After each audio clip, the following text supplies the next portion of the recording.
Have some fun while doing it. Bring Chip in for your next meeting or event. Don't miss out on your opportunity to shine. Bring in a speaker that's actually led. Bring in Chip. Email him direct at chip@unconventionalleader.com.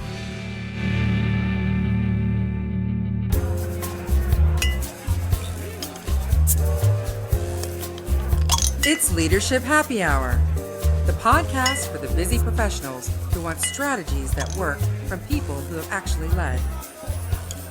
First round is on us. Kick back and enjoy. Here's your host, a leader who has been fire baptized and is mother approved, the unconventional leader, Chip Lutz.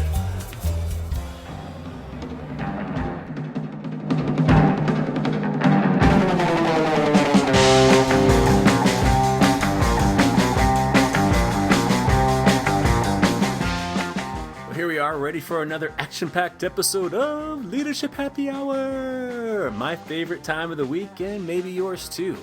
How do you like the new intro music? I was feeling kind of Pulp Fiction-y this week, so I thought, well, I'll try to find some music that kind of hits that. I love Pulp Fiction, and you know what else I love? I love Rocky movies. I can't help myself. Every time one is on, I have to watch it, even though I've already seen it about a gajillion times. And one of my favorite Rocky quotes is actually from the last movie. It was like, it ain't about how hard you get hit, it's about how hard you get hit and keep moving forward. That was the advice he gave his son one day. And it's a good lead-in for our conversation this week with Todd Palmer. We hit on that. I mean, Todd is the chief rule breaker. And we talk about recruiting, we talk about hiring, we talk about retention, we talk about failing forward. I know you're really going to like this conversation, so sit back, pop yourself open a cold one, and enjoy.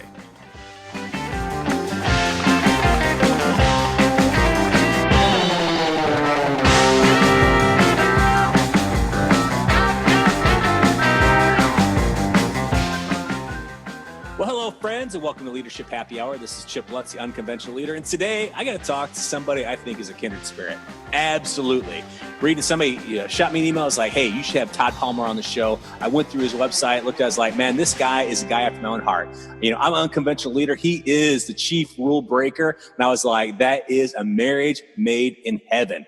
So welcome, Todd, to Leadership Happy Hour. Big cheers to you, my friend. Cheers to you, my friend. Thank you for having me. Oh, the pleasure's all mine. Now, for my listeners, if you could give them the 411 on who the chief rule breaker really is. Well, I'll do my best. So, basically I'm the chief rule breaker because I do see things in a little bit of an unconventional way when it comes to my company, Extraordinary Advisors, and the coaching and speaking that we do. We don't sugarcoat things. We try to get to the root of the matter, the heart of the matter. Mm-hmm. It's okay not to be popular, but it's not okay not to tell the truth. So there is a certain sense of uncomfortability that one must have when they have this type of role as a former CEO of a company. And it's imperative to lean into the uncomfortable, to get to the heart of the matter, so the companies can grow and scale, or if they're in trouble, to help them turn around. That's, in a nutshell, what I do as the chief rule breaker. That is awesome. I mean, I love the title, actually. I love the chief rule breaker, title. I mean, where did that come from? Well, actually, it came from a company I worked with last year by the name of Branded Confidence, and the founder, Melanie Spring.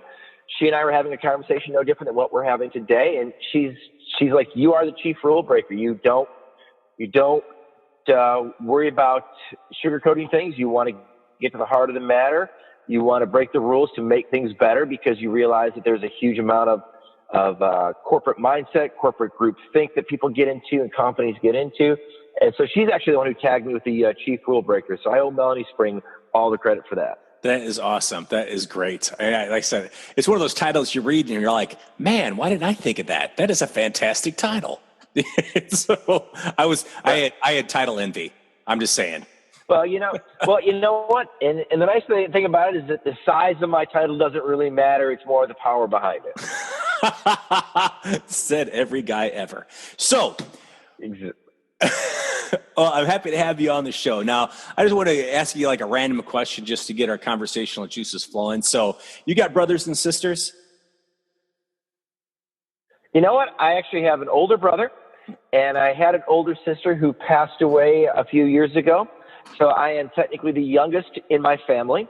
Now, my mom remarried when I was about 7 years old. And in that family, I was the oldest. I had a stepbrother and a stepsister. And if you put the two families together, the step family with the family of origin, I'm actually the middle child. So even in that world, I'm breaking rules. Oh, excellent.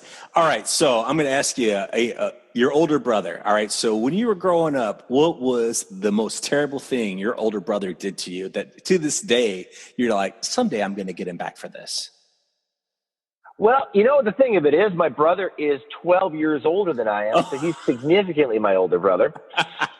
So when I was 6 and he was 18, he was off at college. He had a golf scholarship, and they had little siblings weekend, and my family flew me down. And this is the days before cell phones, and he left me in the airport 2 hours because he forgot to pick me up. That is fantastic. I love that. So I hopefully you bring that up. Well, I'm sure a lot of, as often as I possibly can, because he's gone on to achieve a level of success in the business world that I can only, hope, dream to imagine to be at one day. And he's definitely somebody who now as an adult, I admire him not only as a family member and a brother, but as a professional who's really gone out and helped a lot of companies. He does a lot of mergers and acquisitions now. And he's just a really solid guy. He sticks to his Midwest roots and how he does his deals and who he is as a human being. And, I'm just truly proud to call him my brother. That is cool. Where are you guys from in the Midwest? So we are from the Metro Detroit area. Okay. All right. Yeah, just across the pond. I'm over in Wisconsin. All right, cool. Well, I always like to just ask a question. I like to, I'm the youngest of 6 kids, so I had, my brothers did plenty of heinous stuff to me growing up, but, I always like to see what other older brothers did as well. So, let's talk about, breaking rules. Let's look at, because I really liked what you said about when you were introducing yourself about, that it's okay to be uncomfortable, but it's not okay to tell the truth. So, when people, saying organizations bring you in, what are they bringing you in to really do? What are they looking for? Well, typically, if I misspoke, I apologize. People have a very hard time being uncomfortable, but that's okay. What's not okay is to not tell the truth about something. So in a leadership room with 10 executives of a team, it's important to get to the heart of the matter. And with corporate politics and with groupthink and other things that go on in a corporation, I think it's important to get to the heart of the matter, and my job is to help the company get there, because really when you start to feel uncomfortable, when you start to recognize some things that maybe aren't working, that's where the growth is really going to take place, in that uncomfortable space. And my job is to create a safe room where that occurs, so leadership teams can have important conversations around the key pieces of business, which are cash, strategy, execution, and people. And the people in the room make decisions about the people who work for them, make decisions about the customers they have. Right. And it's important for me to create a room of that. And one of the things that I do is I always ask the key leader, whether it's the entrepreneur or whether it's the CEO of a publicly held company, a group I'm working with, I always get the permission of the leader to get them to speak last. What that does is it creates an atmosphere where others' ideas are heard and others' ideas are shared, as compared to saying, yes, boss, you're the greatest, you have the greatest ideas in the world. That's not really authentic. That's not really putting yourself out there, being transparent with your ideas, stepping into some vulnerability about some ideas that you really believe, maybe as a junior level executive, that can take the company to the other level. So the CEOs who work with me, I always get them to speak last. And all they have to do is hear what the other people in the room have for ideas. That's really where a tribe can take a company in a new direction or an improved direction. Now, I would think that might be a little bit hard to get them to speak last. Is that hard? Because I imagine, having been in leadership positions myself, you're hearing something, you're like, oh, that is a great idea, and you want to build on it, but you've already told them, just kind of like, sit still, don't say nothing. Is it hard to get them to just sit there and listen? It is a bit of a challenge at times, but I always tie it in to ultimately what that CEO or entrepreneur wants to accomplish. And so I'll do a pre-meeting with them before we sit in a room with the leadership team. and I'll find out and I'll tie into what I call their why, WHY. And I get that from Simon Sinek and his work. And if I can find out what the why of the organization or the why of the entrepreneur is, I always say, well, okay, if you want to get to that place, like my why for my company, Diversified Industrial Staffing, is our why is to improve lives. So we want to create an atmosphere where the leadership team can tell me all the different ways they think we can improve lives. And so if someone was coaching me, they'd say, all right, you need to hear what Jeremy has to say or Becky has to say or what Lisa has to say in regards to improving lives. And you have to speak last because they might have an idea that they're proud of, but they're a little intimidated by your title to share. Mm-hmm. And so the coach would say to me, if you're really committed and you're passionate about improving lives, you've got to let other people share their ideas, because by letting them share their ideas, you're helping to improve their lives right in the room, which then can translate to improving the lives of your candidates or your customers. Right. And then the people in the room feel a little more empowered too, I would think. Oh my gosh, absolutely. Especially when you've had a type A person in the room who's been dominating the conversation for either meetings or months or even sometimes years, for them to be freed up to be able to share what they think, it creates a sense of team unity. And my philosophy is, an entrepreneur alone is an entrepreneur at risk. So if a team can get around that entrepreneur and help that drive that company as a group, they're going to drive it farther and faster than an entrepreneur by themselves. Nice. That is awesome. Now, what I really liked, I liked a lot of stuff on your website. I loved a lot of stuff, but I really liked the concept of failing forward.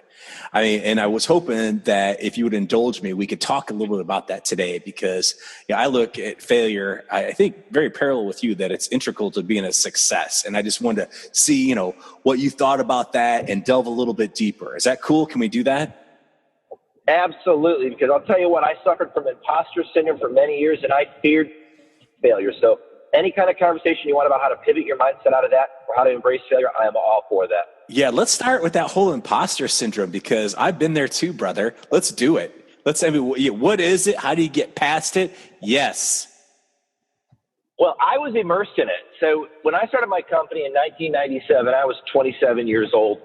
And by the time 2006 came around, it was just before the recession, just before the bottom fell out of the economy. And in the recruiting space, we typically know that's going to happen anywhere from 18 to 24 months before the rest of the country, because all the hiring opportunities, they begin to dry up. Companies start letting go of their contract force, layoffs start occurring, and it's much more difficult to get people jobs. So in 2006, we were really seeing that, and I was having a lot of imposter syndrome. I thought I had to be the oracle. I thought I had to have all the answers. I thought I always had to speak first. I thought people weren't, needed me, the best leaders are the ones people follow because they have the best ideas. And being, thinking you're the smartest kid in the room didn't serve me well. It's to the point of, by September of 2006, we were $600,000 in debt, money I had personally guaranteed. Wow. We were 60 days away from running out of cash. I wasn't going to be able to pay anybody. And we had created, and I had allowed, a dysfunctional company culture to the point of I didn't see a way to turn the company around with the people I had, who I'd picked. So I made poor choices with my cash. I made poor choices with my customers, letting them drag terms out way beyond a reasonable amount of time. And I had picked the wrong people to be on my team. So I had to man up. I had to reach out and ask for help, which I wasn't very good at. Right. So I hired my first coach and agreed to pay him off of my personal credit card because I couldn't pay him out of the company because it was hemorrhaging cash. But I knew that that's the route I needed to go. We worked together. We took a look at the financials. We took a look at opportunities, and we took a look at the team. And the team was not performing. So I had the very difficult decision to do, and talk about failing forward into success. September 9th, 2006, I fired my entire company and started over, and we made our first appearance on the Inc. 5000 list as one of America's fastest growing companies in 2007. So by addressing that failure, we were able to move forward, put the company into a growth trajectory, which put us on the Inc. 5000, a Michigan record 6 times. Wow, that takes a lot. I mean, that is a huge decision that you made. And I mean, there's a lot of risk involved there. I mean, to me, that risk part, that fear portion is got to be hard to get past. Oh, I had no problem kicking my own ass and beating myself up because I really was hyper accountable and hyper aware of my contribution to that. Also that I had let things go on way too long. so now when I share that story, either like today with your listeners, or when I'm on stage giving a speech, or in the boardroom with executives, I can't ask the room to be authentic, transparent, vulnerable unless I'm also willing to bring those stories to light and to share some of the decisions I made that didn't turn out very good and the learning I incurred through that, because at the end of the day, that's really where the growth of the company took place, was in those awful moments where you think you're at rock bottom. I'm a complete and utter failure. And by being a failure, I'm going to be out of business. I'm going to lose my house. I was a single dad. I didn't know what was going to happen for my son and I from a financial perspective. Right. And I own the company. It's my fault. Right. So, because how did you, personally, I mean, professionally is one thing. When you're looking at the personal stuff that you just mentioned, I mean, that's a whole nother ball of wax. I mean, did you have stuff that you did to help yourself manage that, manage that stress, that anxiety? Like, I don't want to sound weird, but like yoga, did you go running? I mean, how did you expend that worry? Well, the first thing I did is I was honest with people about what happened. I didn't walking around like the emperor had no clothes, and I owned my part in it. So the first thing I did is I looked in the mirror and addressed my participation. Mm-hmm. Second thing I did is I worked with my coach, and I said, and he was a very available guy, and he would say, hey, you check in with me every day. How are you? And where's your mindset? Go do something positive. Go do something positive. Go do something positive. To the point of I would report in daily because I was that low, just so I could stay in a more positive mindset.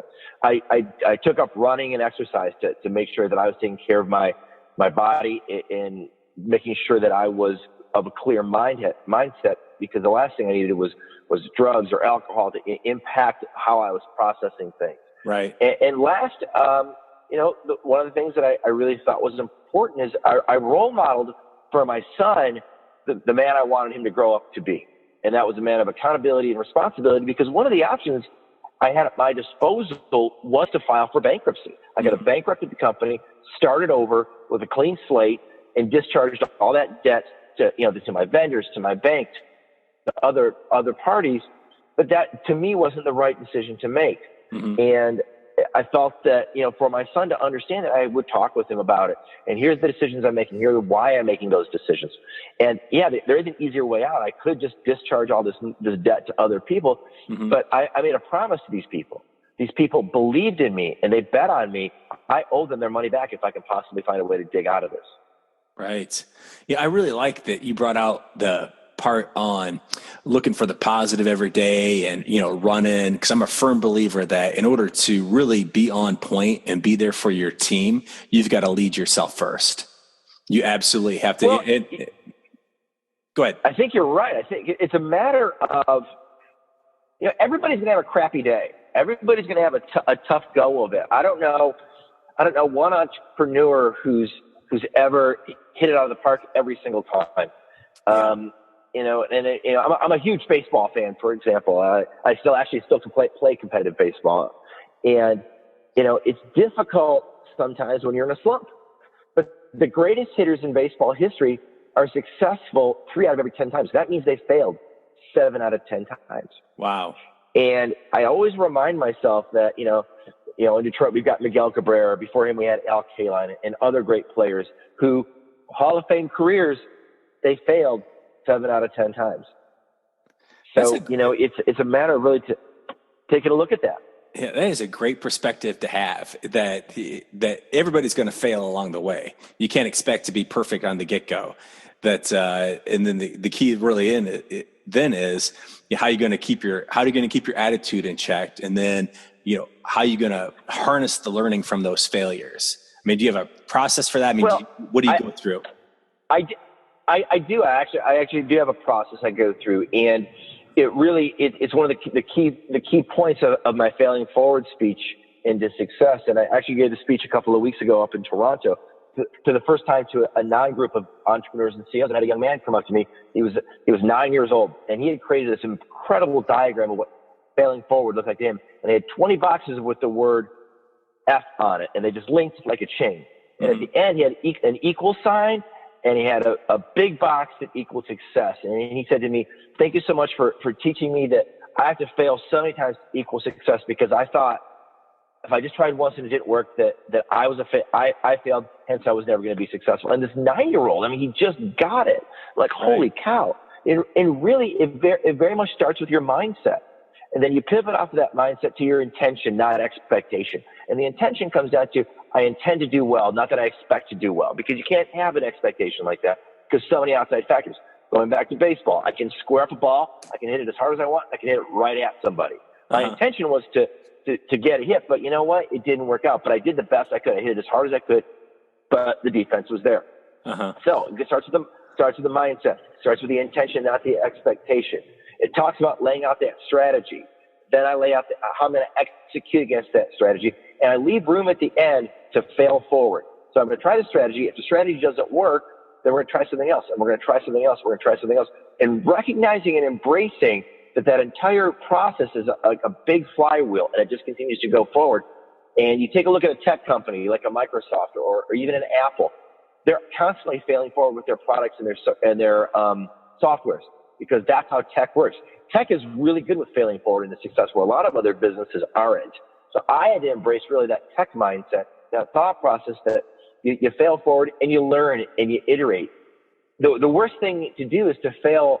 You know, one of my favorite stories, I feel like I'm rambling a little bit, but this really, I think, will bring it home for you.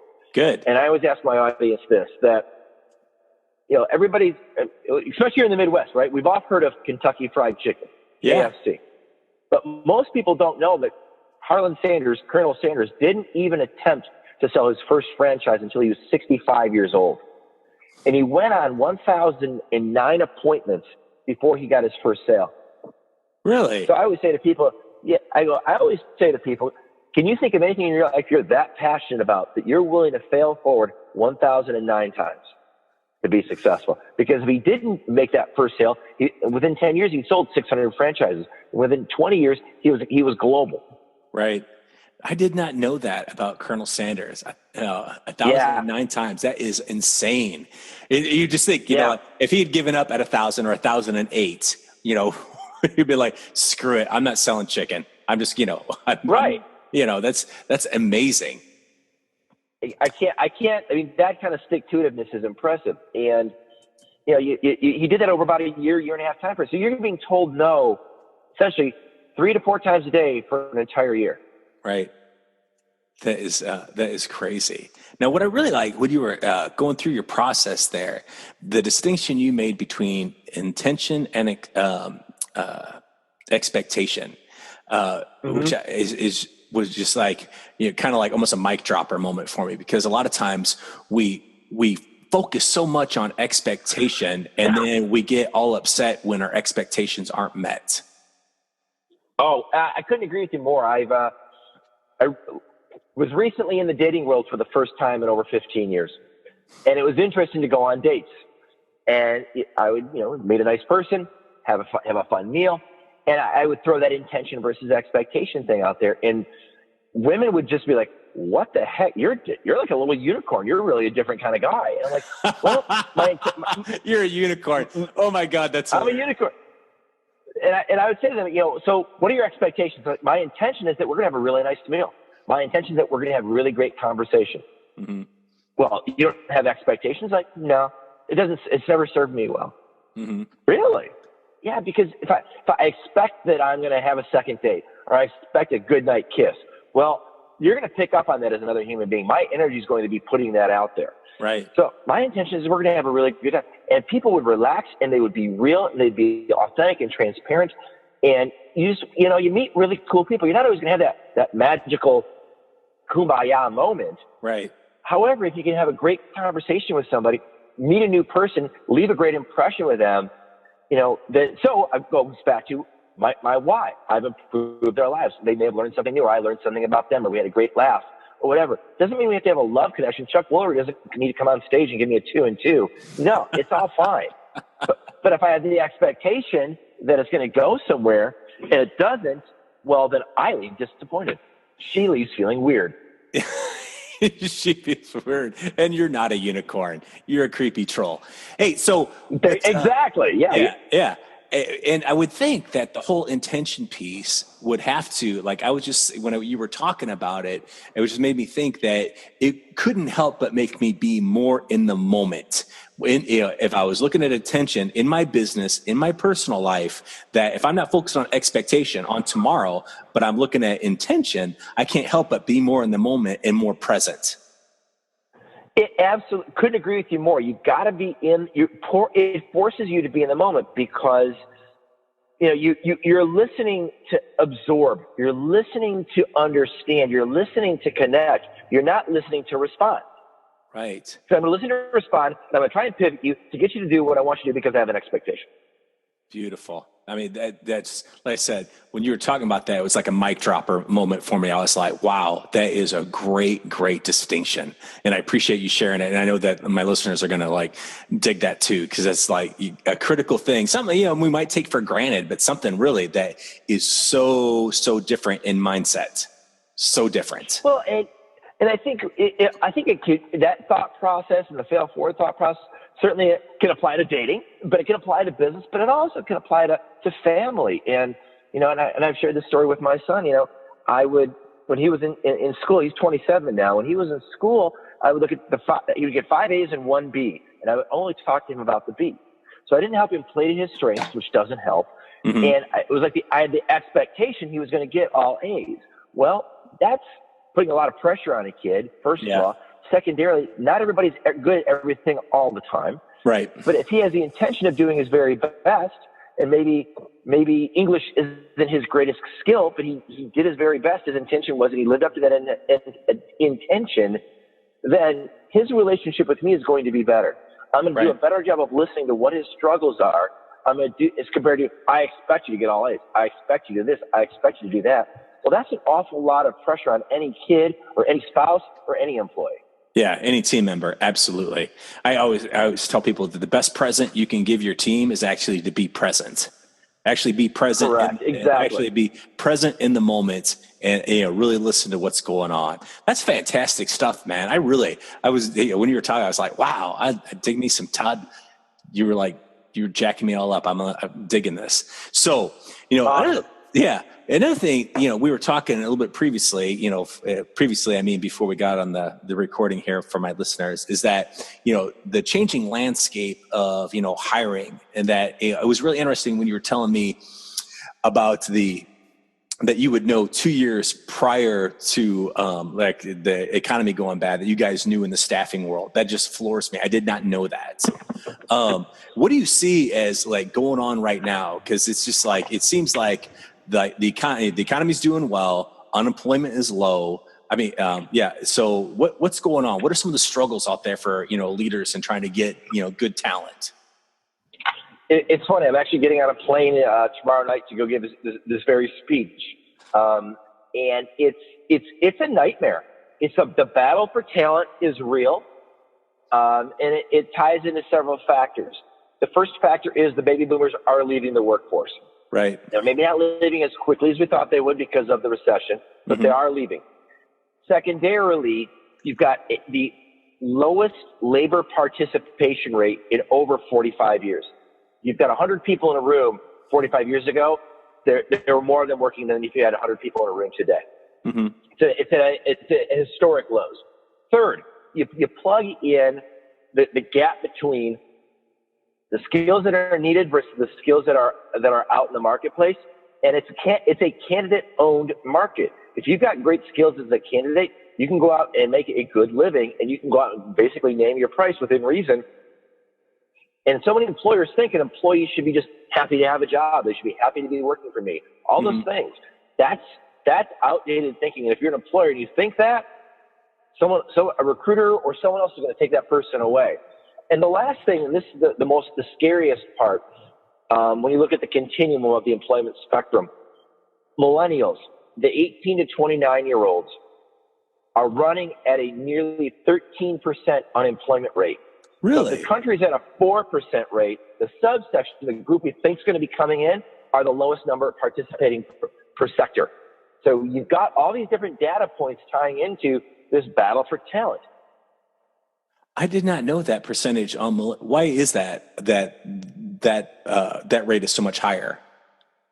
That's where a lot of the speculation comes into play. So I can only give opinion. I can't give data points to support it.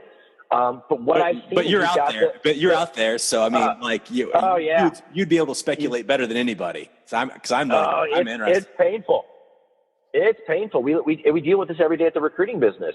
You've got people who are mom and dad aren't making me go to work. I'm doing freelance work. I'm part of the Gig Nation. I'm part of freelancer.com, Upworks, places like that. So I work when I want to work, whenever is convenient for me. You've got people who have figured out ways to work, quote unquote, work the system. Mm-hmm. So they're getting their subsidized, their food stamps, their WIC cards, whatever you want to call them. So you've got that grouping. And then you've got the kids who are perpetual students.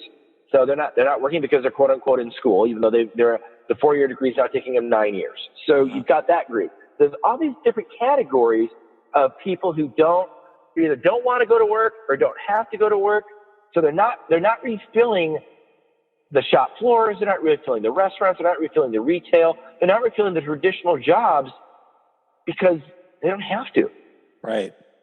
Yeah, and I'm glad. I did know that stat because, like you said, I see it when I go out and speak as well. I mean, everybody's in a war for talent, and I can't help but think it's like, all right, what would a company need to do to bring in those people? What do they need to do? Is it culture? Do they need to sell something else about the job? I mean, what does an organization need to do to recruit people in? I mean, what's the magic? What's the secret sauce? I mean, what happens? Well, I think the secret sauce it has several different tributaries off of the river. So you want to be an employer of choice. What is your company's why? Millennials want to know why you do what you do. Are you doing it as a team? Millennials love to work in teams. Mm-hmm. What are your core values? What does your company stand for? Not, well, we make a part and you should just come work here. Millennials want to know why they want to come work there.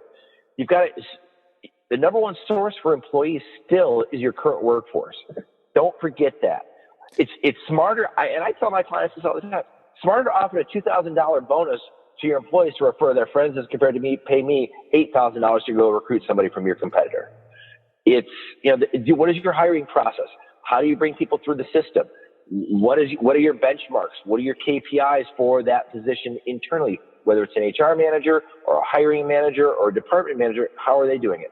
Are you using social media? Are you using LinkedIn? Are you using Indeed, ZipRecruiter? How are you getting your people? How are you filling your funnel? It is a sales game. It's the numbers game. Mm-hmm. How do you avoid bad hires? Those things. And at the end of the day, the biggest new phenomenon, and I just wrote an article about this that appeared in D Business Magazine, and it's about ghosting. More employees than ever before are accepting jobs and not showing up on their first day. More employees than ever before are submitting resumes for jobs at your company that they want, but not following up with you because they're getting inundated with opportunities. The whole ghosting phenomenon is just caught me off guard and blown me away because literally with technology, they don't have to talk to you anymore. Second mic dropper moment. Wow. I did not know that was a thing that because, I grew up in the 80s and stuff. So it was just a different time. I just didn't know that. And I've heard of ghost. Actually, the first time I heard of ghosting was my daughter explaining how guys ghost, like they just stop calling or whatever. Like, my daughter was explaining that, some guy ghosted her, just disappeared. But I didn't know that was a thing for people out there, looking at jobs, that you can spend all this time and effort trying to recruit somebody and, go through that, but then they're just not going to show up. It's absolutely, it's an absolutely new phenomenon. And people would say, well, it's only millennials that are doing that. I'm here to tell you, it's guys in their 50s, women in their 40s. I mean, it's not just a phenomenon for the people who are just considered millennials. It's happening across all sectors. Wow. That is amazing. And I like that you brought out the whole different gamut of different things organizations can do. And the thing that resonated with me, besides the ghosting, was the looking at the best way to get another employee is from your current employee. I mean, that's got to be something that they just overlook. Well, I think they get wrapped up in how to do different things. And, I remember when I got into the recruiting space over 20 years ago, human resources professionals were very much focused on the human experience. And I'm hoping to see a pushback on it. But for so long, human resources professionals have primarily been like little junior attorneys focused on compliance and regulatory things and EEOC and all those things that are necessary to create an even playing field for employees. Mm-hmm. I understand that. At the end of the day, the company has to have the best employees, because at the end of the day, whether you're in the tech space, the restaurant retail space, the recruiting space, manufacturing, it's your employees that make the difference in the services or goods you provide. And you really want to give yourself a leg up against your competition if you have great employees. And often, great doctors hang out with other great doctors on the golf course, great machinists, great welders, great servers, great IT people. They know other people in that space. Make it attractive for your employees to be your best recruiting force, to bring in their friends and family. That is an awesome tactic, because like I said, I think it's something that probably gets overlooked now, but you've got to be able to, have that kind of workforce or that workplace where people want to be. So of the organizations you work with, what are some of the characteristics that make them like the best place to be? I think a lot of it comes down to some of the real basics of life. Do you have a strong communication platform from top to bottom? Mm-hmm. Do you create an even level playing field for communication? Because again, going back to the millennials, they want to work in teams. Do you have team environment? Do you have sometimes a flexible shift? Do you offer the traditional employee benefits from vacation time to holiday pay? Flex time is important. Mm-hmm. At the end of the day, though, it really comes down, and I feel like I'm beating the drum a little hard today, but it comes down to the people, because the number one reason as a recruiter, I know I can get someone recruited out of a company is if they hate their immediate supervisor. If they don't like their boss, I can take them. Just go watch the movie Horrible Bosses or go watch Office Space. If you want to recruit one of those people, if you got the guy asking for the TPS reports and can you work on Saturdays, if I can get that guy on the phone, I can recruit him out of there because he hates his boss. Yeah, I couldn't agree with you more. I think back on my life, my career, is that I rarely, if ever, had say I had meaningful work, but it's not like I was really excited to go do X. But the people made all the difference, especially the people that I worked for. If I enjoyed, the people that I worked with and the people that I worked for, I was more creative, I was more productive. I was, even if I didn't like the actual task that I was doing, I still had a good feeling about where I was at. And would talk positively to people about it. Exactly. And then, combine that with, a lot of people, like you said, a lot of people aren't excited sometimes about the work they do, but they're often very engaged and connected with the people they do the work with. Mm-hmm. And that's a key component. People want to be part of something bigger than themselves. People want to be part of something that's going to make a difference. And it's typically teams or organizations that do that. Mm-hmm. And if you've got a group of people that are connected with one another and they care about each other as teammates and as people, they can do a whole lot more than a bunch of individuals trying to go in 7 different directions because of my individual accomplishments will equal the team goal. Absolutely. Give the team, give the team something to rally around, give team, a chance to interact with each other. A lot of things that we think are just like non-important, but are so essential. I love that. Now, I always like to ask, because you've been in leadership roles, been running your own company, and I always like to ask, a couple, questions as far as advice. So if you're, I come to you, you're my coach, and I just got into a leadership role. What are some pieces of advice you're going to give me on being the best leader I can be? I mean, what are some things like, you're going to pat me on the head, say, Chip, these are the things you want to do? Well, I think first and foremost is, Chip, who are you as a leader? Who do you want to be as a leader? What style do you have? How have you parented? How have you been a husband or a wife? Mm-hmm. What do your friends say about you? I would want to find out first and foremost, what are your strengths as a human being? And then play to those strengths. Because everybody's got strengths, but everybody has, limitations. So there's a leader, there is not one size fits all. Right. Think about all the famous leaders we see, whether it's, someone like a Jeff Bezos or a Richard Branson, or go back in time to a Winston Churchill, or to and Admiral Stockdale from the Good to Great books with Jim Collins. Those are all different leaders with all different styles. Mm-hmm. So know thyself first and foremost. Secondarily, figure out, where do you want to go as a leader? What do you want to accomplish, and how can you help rally people around that? Right. Oftentimes leaders want to go in a direction, but they don't know how they're going to get there, and they have to be okay with that. And that's where they can get the team involved. Think about, we're going to climb that mountain. Well, how are we going to do it? Are we going to go out and walk it? Are we going to hike it? Are we going to use camels? Are we going to use horses? Are we going to use bikes? Are we going to use skateboards? How are we going to climb that mountain? There's a lot of different ways to climb that mountain, and maybe what are your people on your team can invent a jetpack, and you can just fly up the mountain, and there you go, you got it conquered. You wouldn't know that if the only way to climb that mountain was to use a pickaxe and crampons and climb it hand over hand, foot over foot. So again, it comes down to, what do you want to do? Are you willing to engage your team? Are you willing to get the input from others? Are you willing to, a lot of leaders fall into leadership positions by happenstance, not by design. Right. Sometimes it's the last man standing. I mean, go back and look at, again, using a cinema reference, look at Tom Hanks in Saving Private Ryan. He's leading young men, but he was really a school teacher back home, and he just happened to be 30 years old. Everybody else is 18. So by default, he's the leader. All right, well, I just want to get these boys home. I just want to be safe.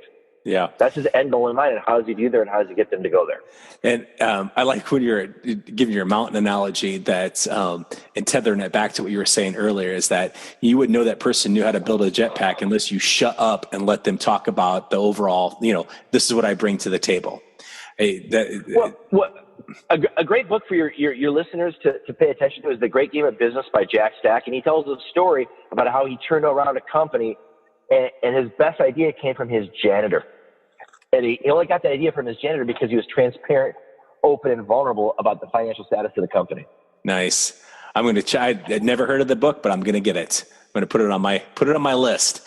Man, so much great stuff you shared with me today. I mean, I've gotten a lot from it. I know my listeners will too. So if after today people want to connect with you, where do they go? Well, Chip, what I'd invite people to do is, if they want to connect with me more and have these type of conversations, because I'm so grateful that you took the time out of your day to include me on your show, I'd like to offer your listeners 1 hour of my time for free. All they have to do to get that is to go to extraordinaryadvisors.com, fill out the request for a meeting. My assistant Kelly will get you on my calendar, and we can have a robust conversation like this, whether it's about leadership, about failing forward, whether it's about hiring, or any other topic that would be germane to helping someone be more successful, helping me live to my why of improving lives. So they can go to extraordinaryadvisors.com, fill out the about section, and Kelly will follow up with them, get them on my calendar, and we can have a conversation. And again, every coaching relationship is always an acquired taste. There's no one size fits all. Right. So, if people want to get to know me a little bit better, I'd welcome that conversation. Nice. And I'll make sure that for those of you listening, I put that website and everything in the show notes as well, so you can click right on it, go to the website and schedule some time. That is a very generous offer. Thank you so much. That is great. Now, if we were really at a bar, we were drinking, Todd, I'd be giving you some kind of drunk dare. But since we're not, and I am a sailor, I'm just going to ask you a few random questions from my Overstuffed Would You Rather book. Are you game? Absolutely, but I will say I wish I either had a margarita or a vodka tonic for the questions. You might get even more entertaining answers. Oh, vodka tonic, man, after my own heart. I knew we were brothers from another mother. All right, first question, Todd. Would you rather super glue your eyes shut or super glue them open? You know what? I think I'd rather super glue them open, because the beauty of the world and some of the people that I have in it, to not be able to see them again would be just absolutely tragic. And the workaround for that is, when I want to go to sleep, hopefully I can just put on an eye mask and problem solved. There you go. You're such a unicorn. That's a great answer. I just had to throw that in there. Reference prior. All right. Next question, my friend. Would you rather, this one's horrible. Would you rather have a butt full of worms or a mouth full of ticks? Wow, it sounds like a question for a dog.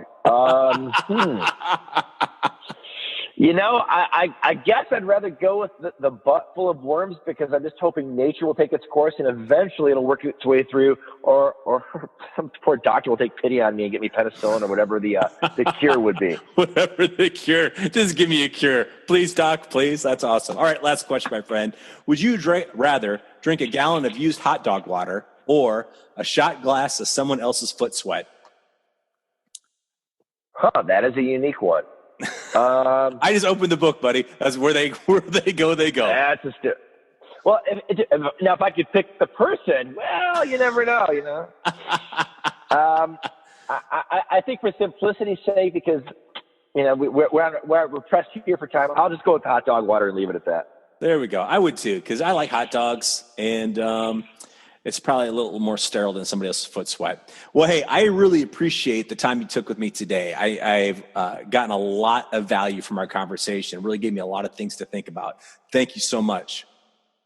Oh, thank you so much for having me. Definitely the most interesting interview I've done in quite a while. Well, I think I'll take that as a compliment. As you should.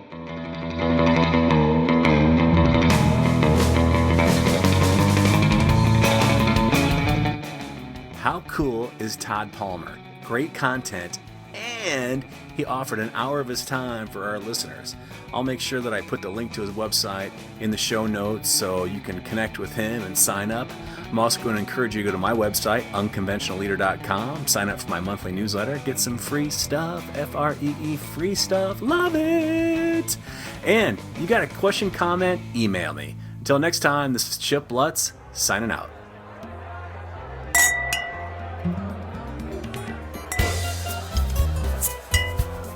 Well, it's last call. We hope you've enjoyed this episode of Leadership Happy Hour. Please take a moment to leave a review on iTunes, and don't forget to visit Chip at www.unconventionalleader.com.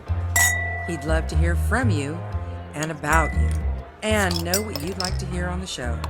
Oh, and don't forget to tip your server.